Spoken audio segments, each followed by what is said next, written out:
Hi, welcome back. My name's Chris. I'm a French teacher of many years with We Communicate, and I'm also a qualified linguist. And in this video, I'd like to share some advice with you about adult language learning, what I would do if I had to start learning a language tomorrow. And before we start, I'd like to address something fundamental about how our minds work.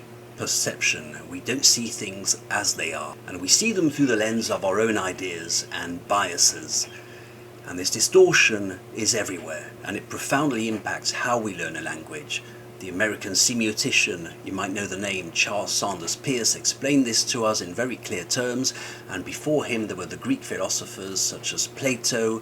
Our perception is always distorted. My own views on language learning aim to minimize this distortion. And these views were built on observing what actually happens in the learning process during many encounters with students. So if you're ready to hear what I would do if I had to start tomorrow, maybe you'd like to stick around. This rectangle appearing on the screen is the French language, but it might be any language, but my specialty is French. These are all the words of the French language, every phrase and expression, it's all here. This is the complete French language. Now the small rectangle are the principles that hold the rest together. And to compare it to something easy, hot water is the basic principle to make soup.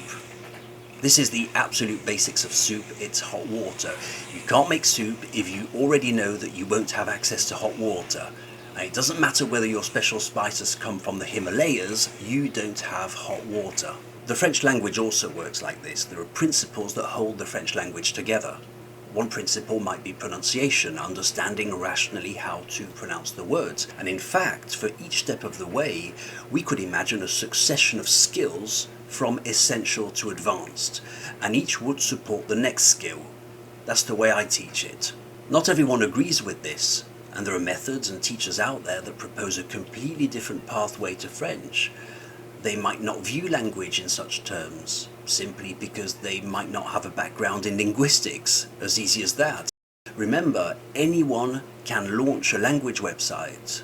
There's no law against it. You could very well start a website tomorrow called Learn French with the Smurfs, and it would all be based on storytelling and games. And this is where your distortion kicks in, unfortunately. So instead of seeing French for what it is, French is now symbolized by a village of Smurfs.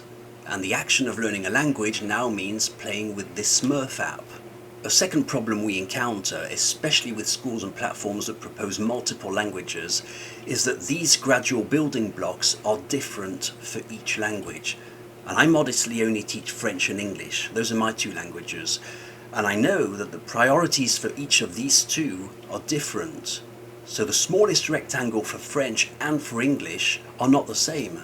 A very experienced teacher of Italian or Persian or whatever language should know the principles on which the language is built.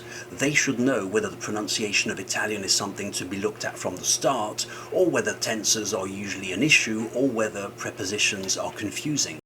And I'll give you an example. In German, adjectives and adverbs are usually used interchangeably, but in English, the adjective loud becomes loudly when it's an adverb.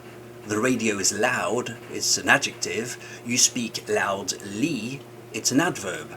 But in German, stark stays stark. You don't say starkweise. This means that in English, transforming adjectives into adverbs is a skill. And it's up to the teacher to know where this skill fits into the English language. In which rectangle does this skill fit? When do you introduce it? Because I can already tell you that between French, German and English, this skill doesn't have the same importance and doesn't come at the same time. Each language is different.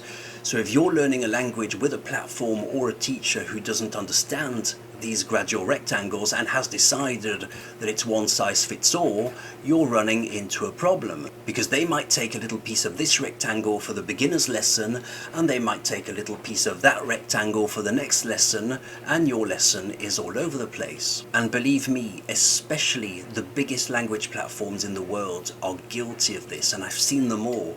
And do you know why? Because it's not businesslike to admit to the existence of these rectangles, and besides, even many professional teachers don't know the existence of these rectangles. They don't understand it. They don't see languages that way. They'll say, "Hi everyone, today we're going to make soup in the Smurf village in French, and our first mission is to find rare herbs in the Himalayas, and our second mission is to find salt in the salt mines that are guarded by the evil witch. Ooh, what fun it is." Yeah, but you don't have hot water, and you still don't know that soup is made with hot water. These teachers might mention it in passing, but it won't be a priority. And because they're so keen on proposing many different languages, they're going to use the same Smurf narrative for all languages. And they're going to consider that homemade onion soup is made the same way as gazpacho and is made the same way as heating up a tin of Campbell's soup. Do you know why? Honestly? Because they're not linguists, and they've never opened up a recipe book. And linguists are people who know the recipe book of languages. So to answer the question, what would I do starting tomorrow as an adult wanting to learn a new language? Well, first of all, it would be with the knowledge that all these things I just mentioned happen more often than we like to think. So I would avoid these things. I would absolutely never use any of the largest language platforms in the world that you find on page 1, 2 and 3 of Google, because of the risk of missing foundational points. I would find a teacher who understands this, and there are some good ones out there. There are some good people, knowledgeable professionals, and it's a case of real knows real.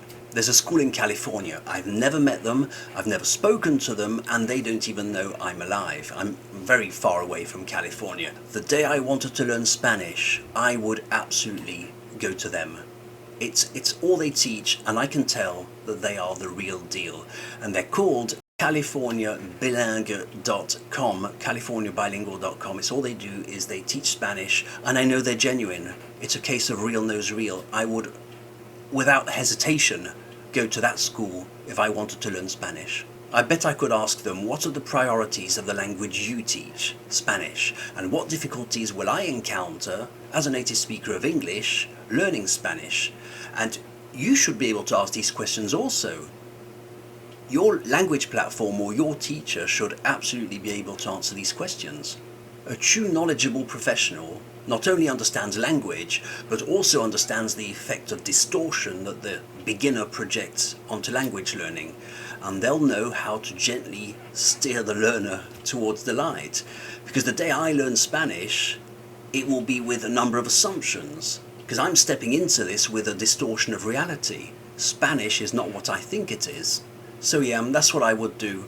Definitely. It's like coaching, you know, you don't coach someone the same way according to whether they want to learn tennis or whether they're into weightlifting, and most language platforms do. There's no difference. My name's Chris. I teach French at We Communicate. I hope it was useful. Thank you very much for watching. Bye.